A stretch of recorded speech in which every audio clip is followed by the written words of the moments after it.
Thank you very much. Thank you. I'm delighted to be here. Before we start, I do want to thank you, your parents and grandparents, for having supported me over the years. Some of you, and I had a lot of, when I first ran for Congress in 1974, I had a number of people active in the league helping me. So, in fact, it was really interesting.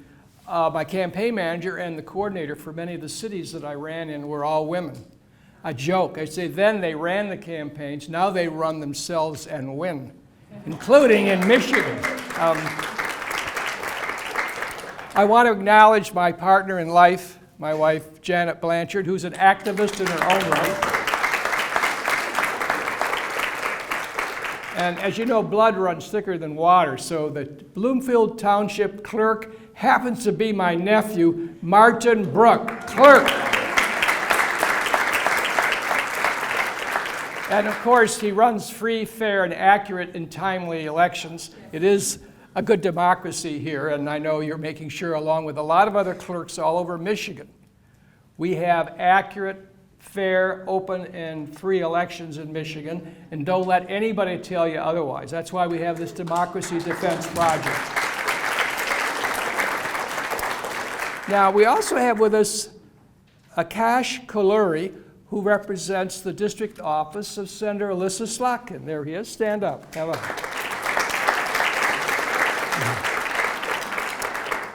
And of course, I want to pull out my notes now. I have a lot of things to say, and I want to try to consolidate it so I don't take forever and I can allow time for questions. But I do want to thank Susan Kirkbaum Robertson for arranging this. Thank you very much. A very loyal member here. I have a lot of friends in the front row. I see Carol Slotkin. Yes, she's related to Alyssa. Yes. The Zuckermans are here, Ralph and Anita. Thank you for coming. Zena Kramer's around here somewhere. Where does Zena? Oh, there. Oh, you're taking photos. All right, good. Zena Kramer is she's going to do some reporting for me to the Democracy Defense Project. And from Port Huron, we have Phoebe Wall-Howard and John Anter. Thank you for coming. Phoebe is a nationally syndicated journalist and writes on everything from autos to politics to business. John is a community leader in Port Huron. They came down from Port Huron. Thank you for coming. I know there are a lot of other people who've been friends over the years, and I appreciate that. I'm one of those lucky people that ran for office and has been involved in politics. I actually got elected to the United States Congress 51 years ago. Hi, Jeff Jenks. How are you? 51 years ago. And I knew what I was doing. That's what's really incredible. I had worked for Frank Kelly for the previous years and had learned a lot about the state and the world, which really, the best training, though, was helping others run for office. Then when you run yourself, you really understand how important supporters are, the staff, how the staff is. All those things you learn when you help others. Between reading history and helping others run for office, it gave me a real foundation for a career. And if somebody had said, I grew up wanting to be a congressman. Can you believe that? How many people at 14 know what they want to do? I figured out I was not going to replace Al Kaline in right field at the Detroit Tigers, so my second love was politics. And I wanted to be a congressman from the time I was 14, and so was elected at 32.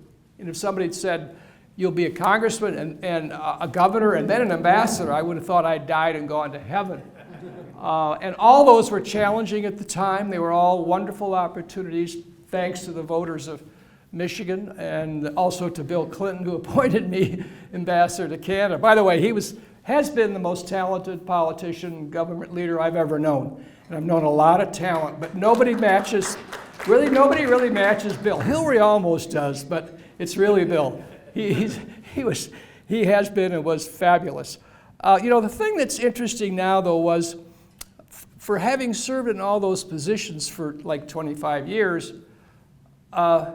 it really was a different world, a different planet.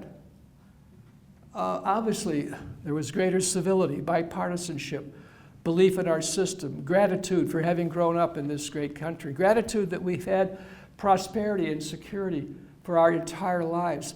People my age, I'm 83, we are the blessed generation.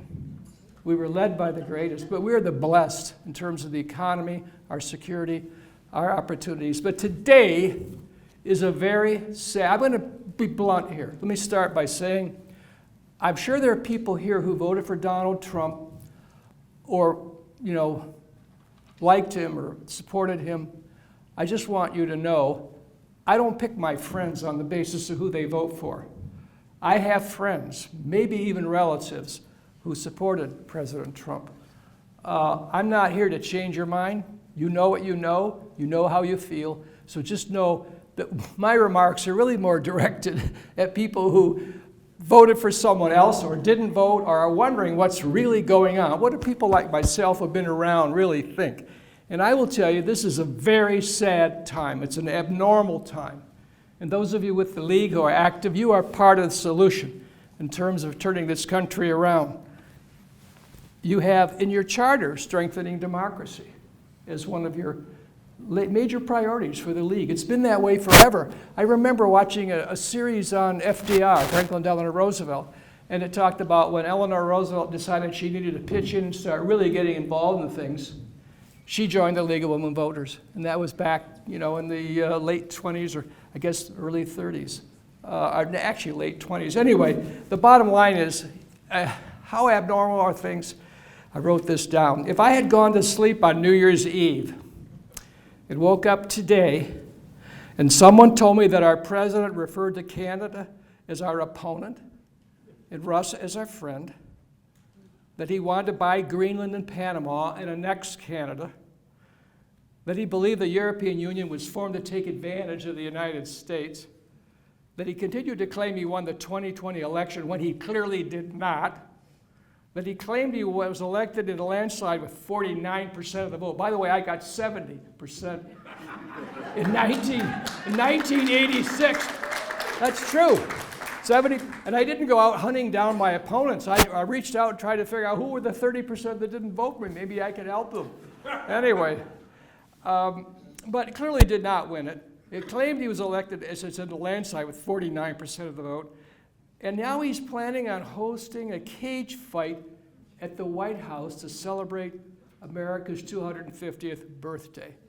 And there's really a lot more, but if somebody told me all that, I would have thought he was talking about somebody who's crazy. I really would have. I mean, you think about this, how much has changed and how numb we are to this. Things are so crazy.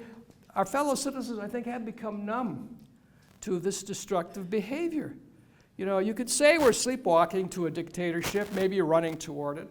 But let me give you some more examples. In just the first few weeks, Mr. Trump pardoned 1,500 convicted criminals who helped stage an insurrection at the Capitol on January 6, 2021. These are criminals who assaulted police and hurt them, caused serious destruction, tried to ransack the Capitol, and ran around the Capitol saying, "Hang Mike Pence and let's kill Nancy Pelosi." You saw the photos of them sitting in her office with their feet on her desk and despoiling the whole place. And then Mr. Trump has called them patriots.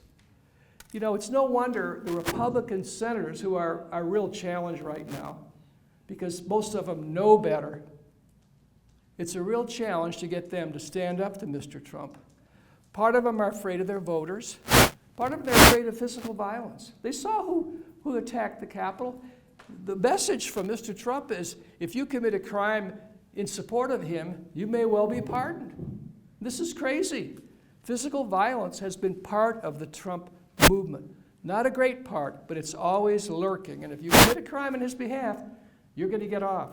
And they did. And it's really a tragedy. Then there's Mr. Trump pardoning the New York mayor for bribery. The same week, his attorney general announced they're no longer going to enforce bribery laws as part of the Foreign Corrupt Practices Act, saying, well, they all do it, so we should do it. We worked 25 years to get anti-bribery laws in international law. And then, of course, he later agrees to accept a $450 million gift from Qatar, a foreign country, who he claims will be part of his library and museum. But he'll be flying around that plane the rest of his life. Talk about by the way, encouraging lawlessness, Mr. Trump took pleasure in announcing he was withdrawing security protection for General Milley, the former chief of staff of our military. He also withdrew security for John Bolton, his former national security advisor, who's been threatened with assassination by the Iranian government. The same with Anthony Fauci. He delighted in withdrawing security for Fauci, who's had death threats continuously for his managing of the COVID-19 virus. And the other day, as you saw, he gleefully withdrew security for Kamala Harris. These are all invitations to these thugs to hurt them. That's what it is. It's an invitation. If you'd done that quietly and withdrew security saying you want to save the money or whatever, or it's a bad precedent, but to do it openly and notoriously sends a message. And the other day, of course, he fired the head of the Defense Intelligence Agency for clarifying the impacts of the strike in Iran. And then, of course, he's going after the Fed, and he's fired the head of the Bureau of Labor Statistics. So people aren't going to trust our economic indicators when they're published. It's more serious than you think. I have people ask me, you're in Washington a lot, you know all these people, how bad is it? I said, it's worse than you think. It is. And we are all here, part of that solution, because it's a war against truth and knowledge. I mean, anybody who seems to have knowledge or experience becomes a threat to him, whether it's in national security or law enforcement or diplomacy or healthcare. I mean, think about this hearing with Robert Kennedy today. If you watch it, it's goofy stuff. What we've done, we've replaced in our government enormous amounts of talent of both parties, and a lot of them really, frankly, aren't political. Scientists and doctors and CIA people basically are not political. If they were strongly political, they'd be going into politics and not into the federal service or the foreign service or the intelligence service. I know them. I've actually been on the board of directors of the International Spy Museum. Yes, I was a fan of Get Smart. I was. But anyway, we've replaced all these people with young, uninformed sycophants who believe Trump should be on Mount Rushmore. I mean, we're dealing with goofy stuff here. And then there's the war against higher education. By the way, dictators always go at educational institutions and nonprofits. They always do this. The claim, of course, is that all these universities are harboring and gleefully harboring anti-Semitism. Well, there is anti-Semitism on the campuses. There's anti-Semitism everywhere.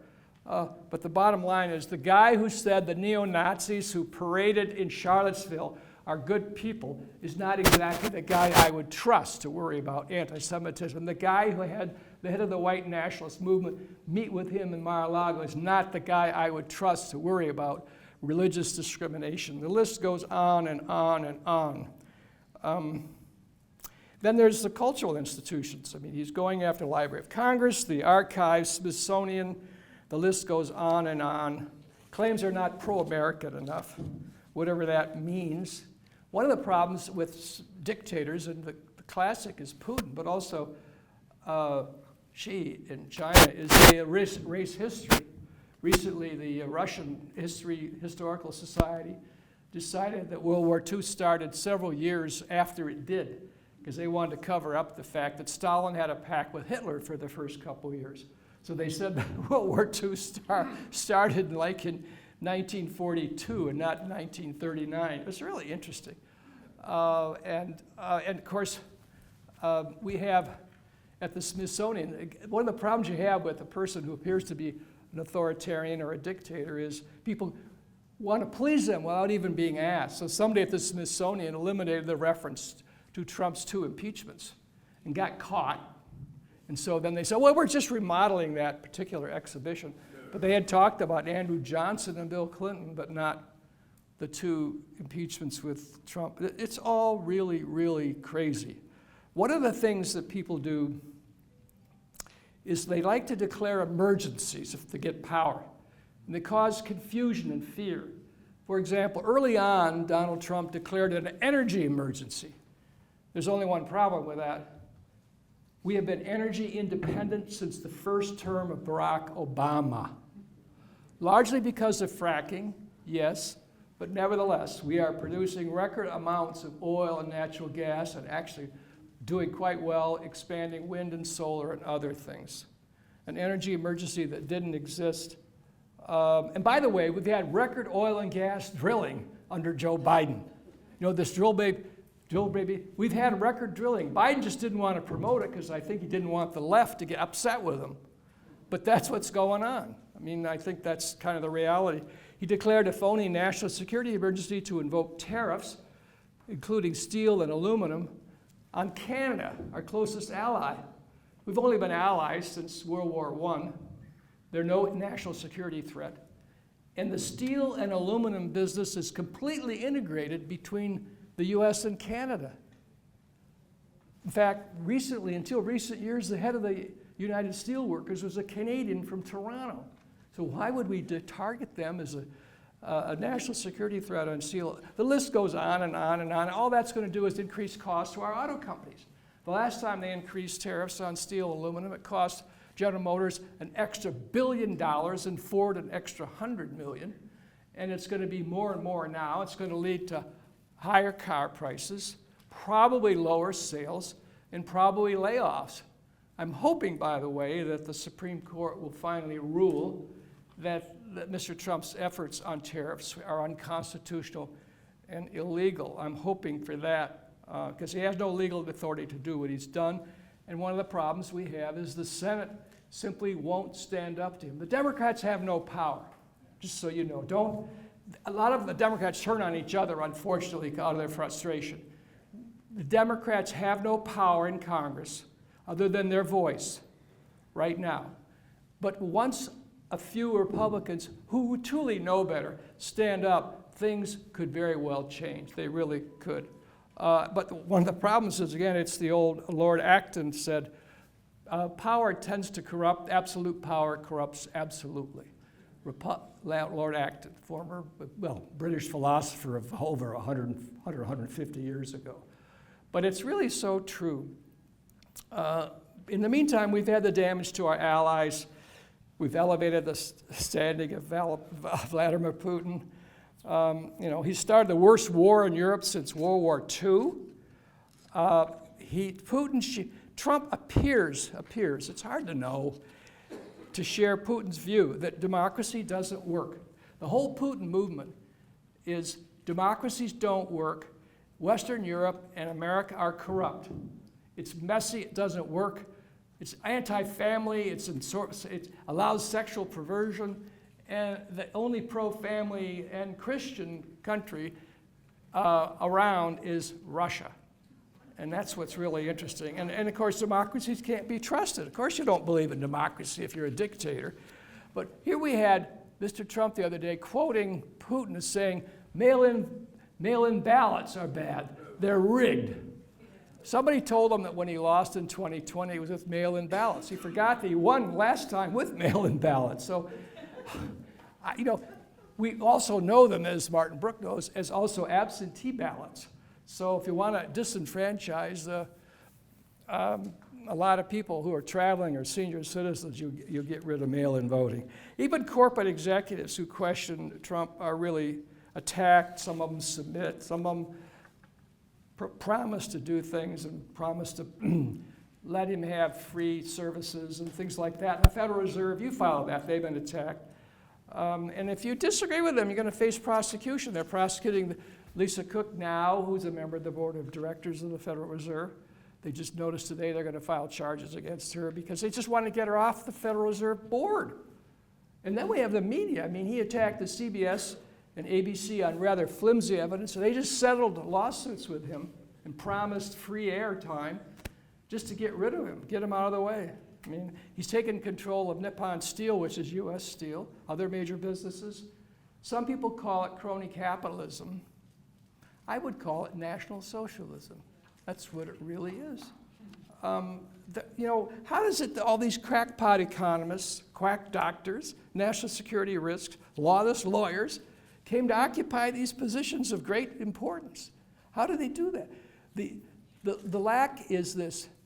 The president had no access to a pool of talent that he had before because all those top people he had refused to support him for re-election, including his national security advisor, his secretary of defense, his chief of staff. They all said he's unfit. He's unfit. They wouldn't support him. So the pool of people he selects from to serve him and us is very limited. And it's a lot of people who are very young, are just happy to have an important job. They have two requirements: absolute loyalty to Mr. Trump, not to Trump, and be telegenic. You notice most of them are telegenic. They look on TV.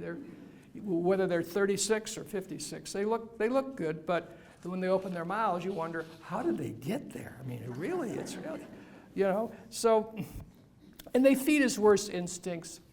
And when they appear on TV, you should know, they're not talking to you. They're not talking to the press, Phoebe. They're not, they're talking to him. When they do an interview, they are spewing how great he is because he watches all that. And if there's anybody that equivocates, they're going to be out. They all give their interviews to please him, even when they know better. I mean, it's crazy. So the Republican Party is failing to stand up in Congress because of fear of the voters and some fear of physical violence. Just know this. By the way, when I was in Congress, when I had a bill I want to introduce, I always tried to get a Republican co-sponsor so it would have credibility. And I represented a lot of Oakland County, which was a classic ticket-splitting area. And so getting a Republican co-sponsor was a really good thing. Nowadays, they probably, people would say, oh, you're selling out. But in those days, we wanted bipartisan help for the things we were doing. In Congress, we had, this is now in the 70s and 80s, and before that, we had conservative Democrats, moderate Democrats, and liberal Democrats.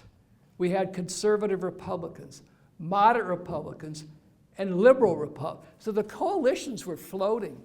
So oftentimes the moderate liberal Republicans would vote with us, and the Southern Democrats would vote with the more conservatives. But there was a lot of ideological diversity. Today, there really isn't. So that helps contribute, along with social media and talk shows, to the polarization. It's tragedy, but the reality is, just for the record, the Republican Party in Congress is not the party of Lincoln, Eisenhower, Reagan, and Bush. It is a Trump cult, and it's not going to end well, folks. They don't have free speech, those Republicans in Congress. They're afraid to say what they really believe. Now, I know my friends will say, but your party, they're bad too. I mean, shame on both your houses. I'm too good to get involved. Well, that's a lot of nonsense. Let me tell you, we have 7 or 8 crackpots in the Democratic caucus. I won't name them. And you know what? They voted against a bipartisan infrastructure because they said it's the wrong kind of jobs, meaning it was like white building trades, I think. They forgot there's a lot of black building trades, particularly with the laborers. But the point is, so we have people who do things and call for his impeachment before he's even sworn in, and they become poster childs for the other side. But those are 7 or 8 Democrats out of 200. Out of 200, come on.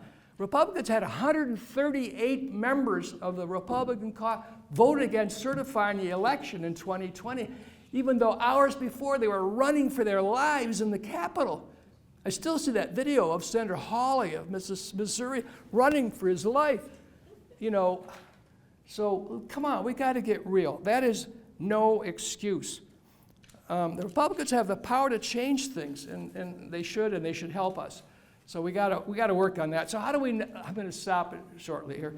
How do we end this nonsense, all right? How do we take our country back? People do ask, what can I do? Well, I'd say the first thing, and most of you are already there, you want to be well informed. I mean, you're part of this, and you can help. We're going to have elections in 14 months for U.S. Senate, Congress, Governor, Attorney General. And we already have some really good candidates, and I'm not going to get here to endorse all my favorites, but Jan and I are working on these, and we're going to work on them. We can make a difference. When I ran for Congress in 1974, I just had like 4 or 5 key people that loved politics, were my friends, became loyal, and still are to this day, helping me. And then we expanded that to another 20 or 30, and eventually 200 or 300. But we started with 4 or 5 people and got elected to Congress. So just remember, a small group can accomplish an enormous amount if they have goodwill and they work together. Margaret Mead had a quote on that about changing the world, saying you want to know whether a small group of people can change the world? Well, they already have. They've done it forever. A small group has changed the world. Anyway, so we have the power here. We have to take things, we can make the difference, basically. I mean, there's no guarantee. This is my concern, and I read history as many of you do. Most of you do. You know, there is no guarantee that we're going to have the democracy that we want, that we deserve, that we've had. There is no guarantee of that. Nothing is etched in stone at all, unless we work to save it and work with other people of goodwill. I mean, we're sitting here with a president and his loyal supporters are living in a cruel, alternate universe where the enemy is popping up every day and needs destruction. They love revenge and retribution, not civility or democracy. They're mad at the world, and they want to drag us off the cliff from the country we love. So we're going to have to get together for these elections and others. The celebrated political scientist Timothy Snyder, you may see him on MSNBC and other things, was from Yale, and now he's at the University of Toronto. He's written about the future of democracy, that the good news is, you know, we can learn from history. The bad news is the history of modern democracy is also one of decline and fall. And he cites the failures in Germany and Europe with communism and Nazism and socialism, but Nazism. He said, we might be tempted to think that our democratic heritage automatically protects us from such threats. This is a misguided reflex. Americans today are no wiser than the Europeans who saw democracy yield to fascism, Nazism, and communism in the 20th century. Our one advantage is that we can learn from their experience, and now is a good time to do so. And I would add to Timothy Snyder, now is indeed the time for all good women and men to come to the aid of our country. Thank you.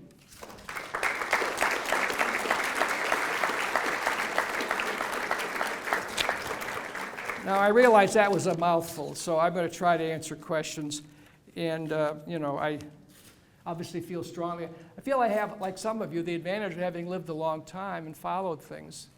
So I think a lot of people get lost in the moment in terms of what's going on, and they're just playing it out for the moment. The press has generally done a pretty good job, but the younger reporters, Phoebe, who haven't lived as long do really get lost in the moment, and they're more worried about getting access than trying to put things in context. But the older journalists, I think, are doing a pretty good job of covering everything, including the Wall Street Journal, for that matter, not just the New York Times or the Washington Post or the Detroit Free Press. Anyway, Martin, you have a question for me? What do you want for dinner Friday? By the way, yeah. All right. Martin and his family, among other things, Martin and Kathleen, the two kids, are all gourmet chefs. And so we love to go dinner there, and we are going over for dinner. Whatever it is, you know, just not fish, you know that.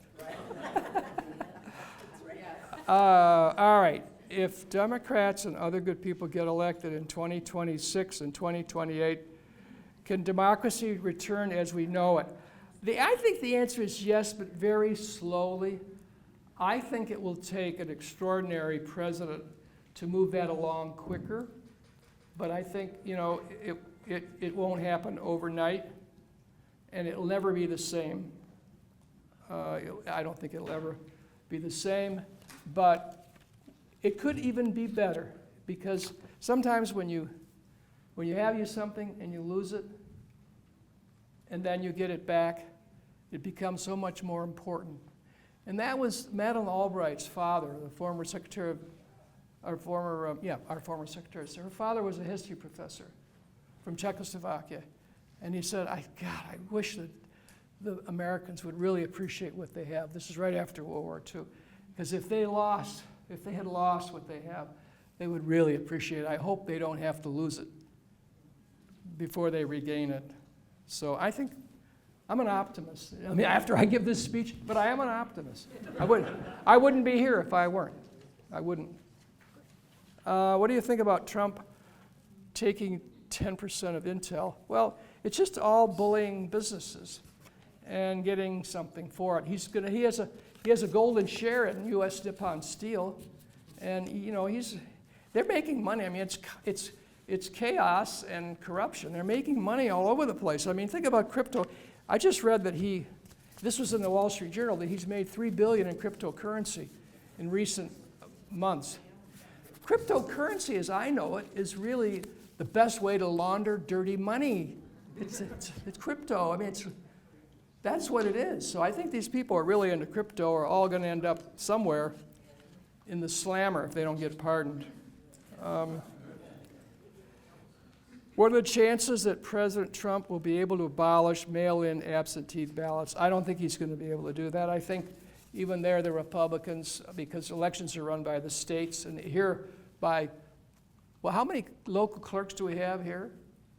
Well, roughly just short of 1,300 municipal clerks throughout the state. And just this week, the Bureau of Elections, the Michigan Bureau of Elections, held their first ever conference on running elections. And I was there the last 2 days, along with hundreds of other clerks around the country.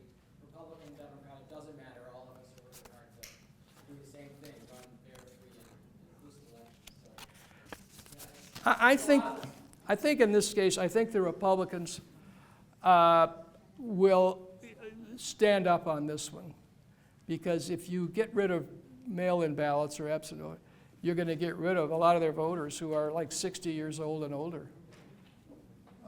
So I think we're going to be able to prevail on that one. You want to add something? I can just add that over the last 5 elections, at least 74% of Bloomfield Township has voted absentee or early small. Almost, the absentee rates are very high, and people really prefer it. So it makes a big difference if you eliminate absentee voting. There's no such thing as mail-in voting, by the way. It's called absentee voting. I understand, as I recall, you might have had one person over the last 2 elections to try to vote twice. Is that correct? You don't know how she voted, but, oh, excuse me, I'm giving your name out. No, but anyway, you don't know. But is that right? You had maybe one, or what? I mean, you haven't had any election fraud or election threats, have you? No. Every ballot is numbered. Every person has a vote for each ballot. And every time there's any inkling of any kind of issue, the clerk's responsibility is to report it to the state, and it is investigated. I have reported several instances of things that may have been an issue, and they're all investigated. So it's something that all the clerks are working hard at doing. And as I said, because we're looking at it constantly, elections don't start or end election day. It's an ongoing process all the time. But people who come in the office, they may have forgotten they submitted an absentee ballot. That happens. We'll remind them though, because we know. Here's a good question. What are 3 things average citizens can do to strengthen democracy in our country? I'm thinking about what Timothy Snyder in his book on tyranny said, but because I made a list of some of them, and the ones at least I agree with, and I agree with most of what he wrote, is defend institutions, particularly the ones you love. Beware of paramilitaries. Beware of a one-party state. More importantly, personally, investigate things. Try to figure out what's true, what's accurate. With the internet, half the stuff isn't. That's the problem. Even with conservative newspapers, generally the journalists that write for them try to get it right. They do. And if they make a mistake, there'll usually be an admission the next day or 2 later, probably at the bottom of a page. But they really try to do that. Whereas with the internet, you can say anything and people will repeat it and spread it. And the internet is it's a blessing for some things, but I think for instantly getting the truth, it's not a blessing at all, in my opinion. One of the things you can do, they recommend, be kind to our language. When you're out discussing things with people and you want to be involved, don't just repeat cliches. Repeat what you think with your own words. It always will have more authenticity and more credibility than just to repeat things by saying, well, they're all extremes, or they're fascists, or they're bums, or whatever. Talk in your own language. The other thing is, The other thing is contribute to good causes. Support the institutions you believe in. These are the intermediaries that help keep our society cohesive and important, but also contribute to those. And not just the League, but other groups, religious groups, political groups, nonprofits.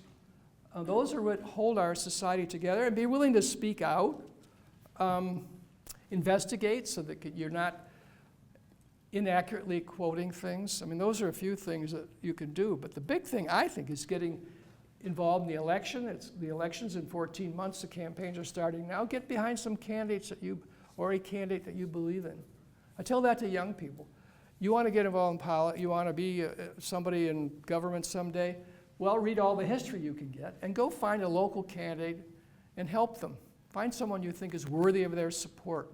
It could be for mayor or township clerk, or it could be Congress or the state legislature. But I cut my teeth in big time with helping Sandra Levin run for governor. You might not remember that Sandra Levin lost narrowly for governor in 1970. And of course, I got experience helping Frank Kelly get reelected Attorney General.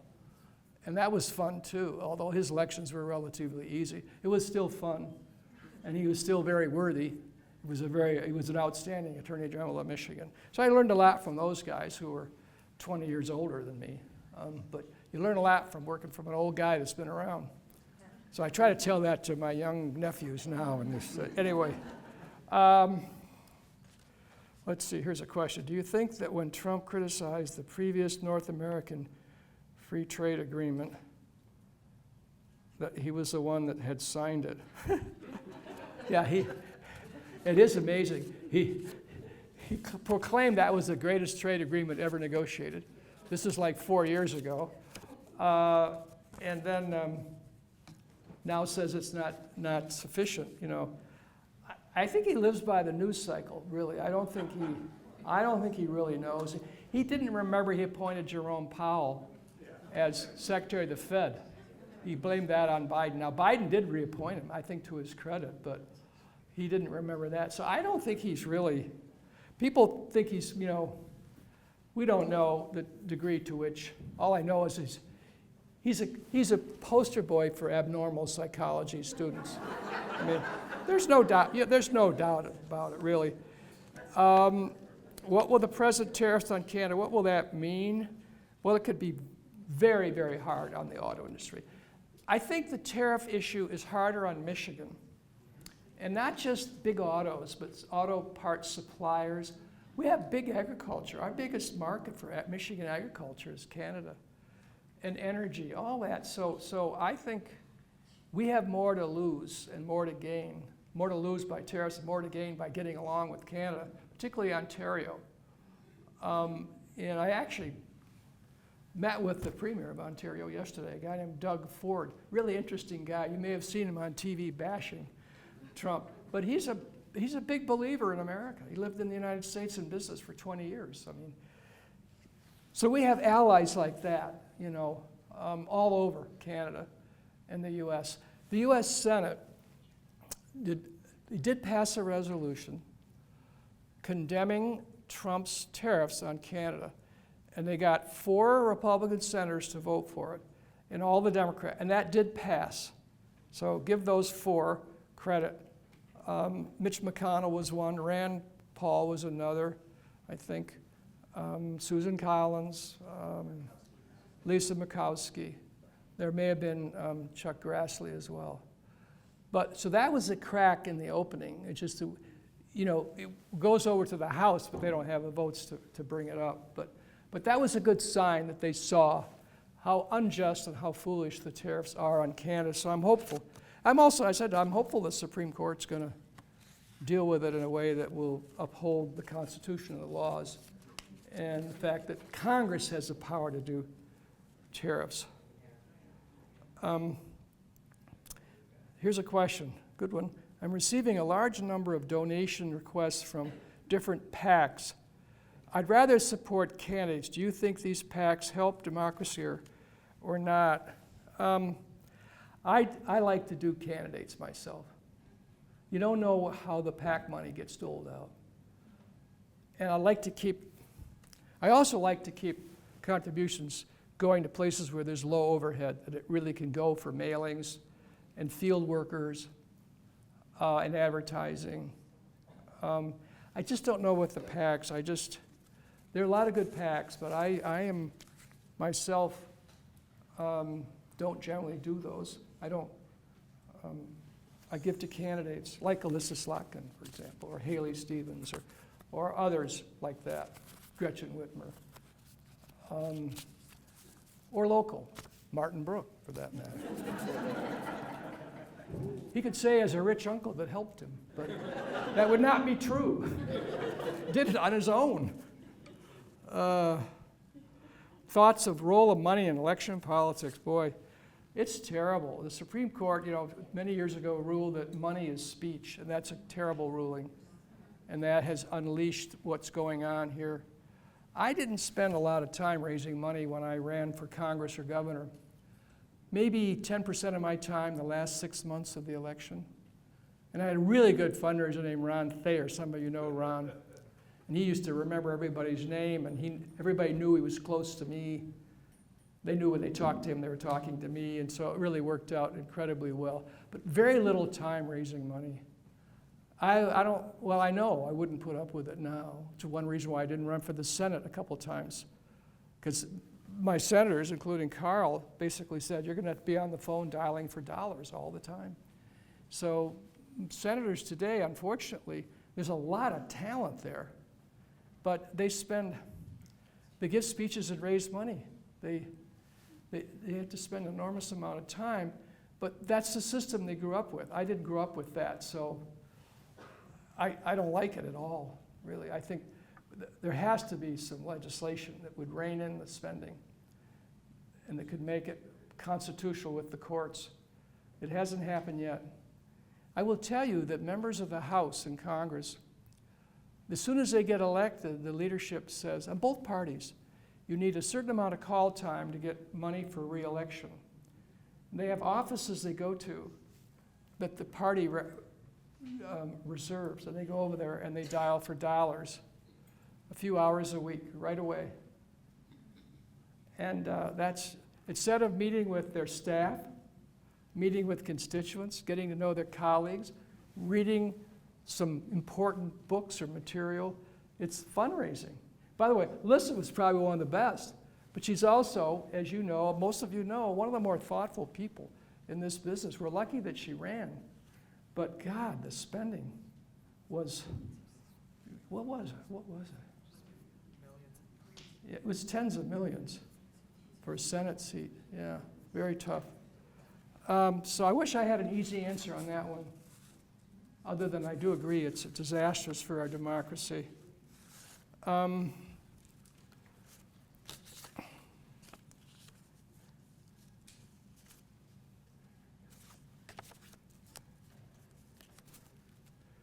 Oh yeah, how do you, I try to touch on a little bit. How do you respond to the meme that Democrats are in disarray and there's no strong leader? Yeah, we don't have a strong leader. We don't have a narrator. Everybody's for themselves, and oftentimes they pick on each other, which is a real problem. And we're not going to really have a leader till we have a presidential nominee. I would say in the different states, the governors generally have a lot bigger megaphone and are providing leadership.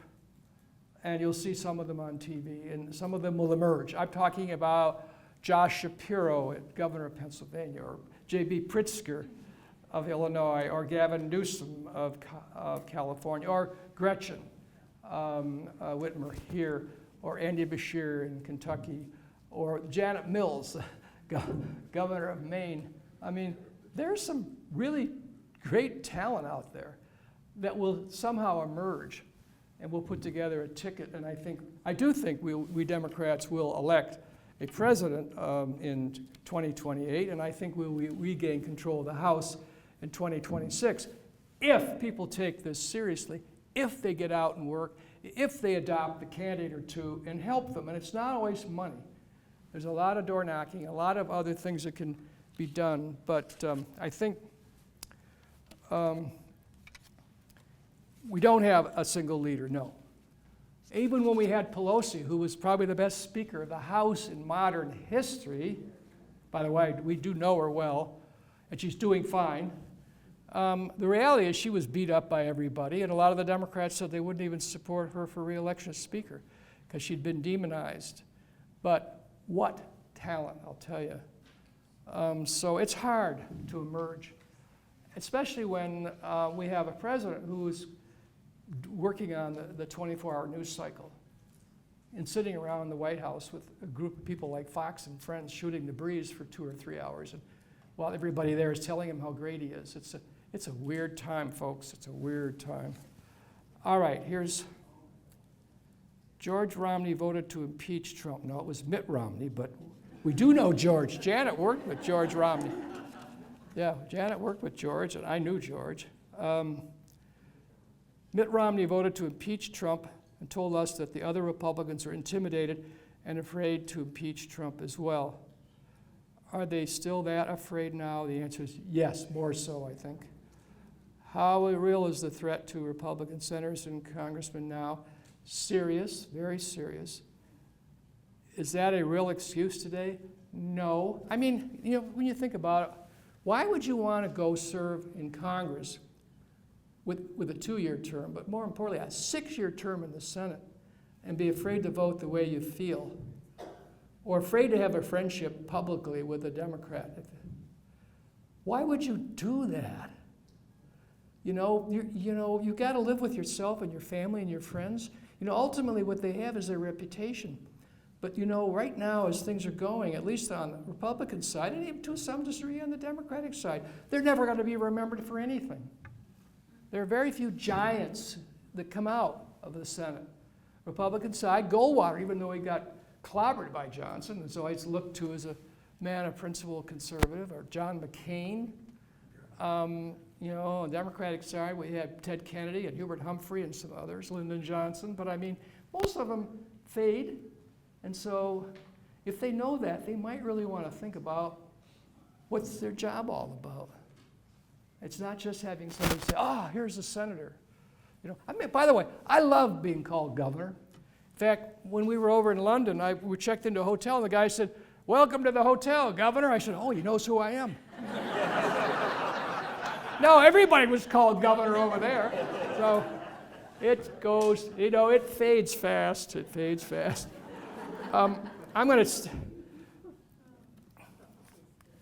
I think I've abused you long enough. The role of disinformation democracy is really, yes, it's contributing to the decline. People often just don't know what to think, and they're getting all this mishmash of information. Yeah. Somebody says they missed the fairness doctrine. That was a doctrine on TV and radio where if you presented one side, you needed to present the other side. That got eliminated back during the Reagan era, and we really do need that. We do need that. It needs to be restored. Everybody says, well, it'd be really hard to do. We ought to really focus on that so that there's oftentimes more than two sides. Sometimes there's only one side if it's really true and accurate. But the truth is there's always another side, or 3 sides or 4 sides. So there just needs to, I think we need the fairness doctrine back, and I think the FCC should have that power to enforce it. And it's a shame that nobody's really talking about it. Have we lost our faith in the Supreme Court? Well, yeah, they're becoming so predictable, and Mr. Trump treats them like that. And then we've got a couple people who've made extraordinary sums of money on the side, so that really hurts the credibility. Where I often say there's small people in big jobs, and I'm only talking about 2 or 3, but I think they really, it's what Timothy Snyder said, do not obey in advance. They're ready to obey in advance. That is a huge problem. We used to respect the court. Whoever appointed them, even the Nixon's people, they were not bad. By the way, Nixon looks pretty good these days. I did know him, by the way. I'm old enough. I'm not going to stand up and say he was right or wasn't wrong. No, he was. But he was really worried about world peace, you know. It was kind of nice. He wanted a war on cancer. He created the Environmental Protection Agency. I mean, you know, he was paranoid. It got the best of him. But he looks good by comparison today, that is for sure. What's my thought on ranked choice voting? I don't have a strong feeling on that. I know some people, I think I saw someone here with a sweatshirt supporting that. You'll have to explain to me why it's good, or other people. I just don't know on that. I don't see any magic. I mean, the magic I would do with voting would be to get control of the campaign finance issue. That's the one I work.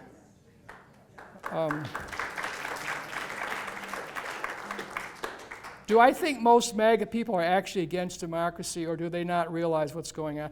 I think they're numb to it.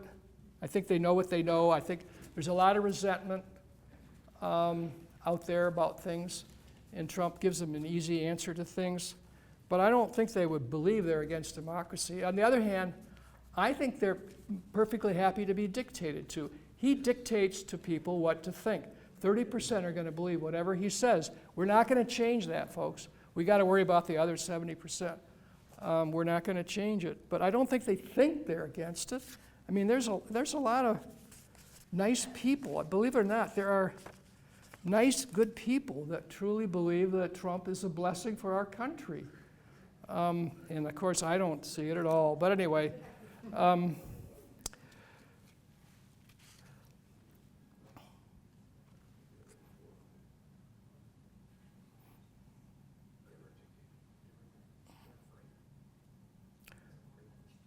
what group?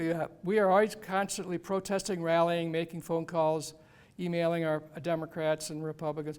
What group will change first? Mainstream, corporations, media, billionaires, or Congress? What group will change first? I hope Congress. It'd be nice if all of our billionaires who are Democrats or independents, you know, would get together and start, you know, flexing their muscle. A lot of them. I know people like Warren Buffett and Bill Gates. They're really not Democrats. They like believe in democracy and making money and global, you know, world peace and making the world better. Anyway, I'm going to stop because some people may have some private comments to me or questions. Forgive me for being opinionated, but at 83 years old, I'm entitled to that. Thank you for coming.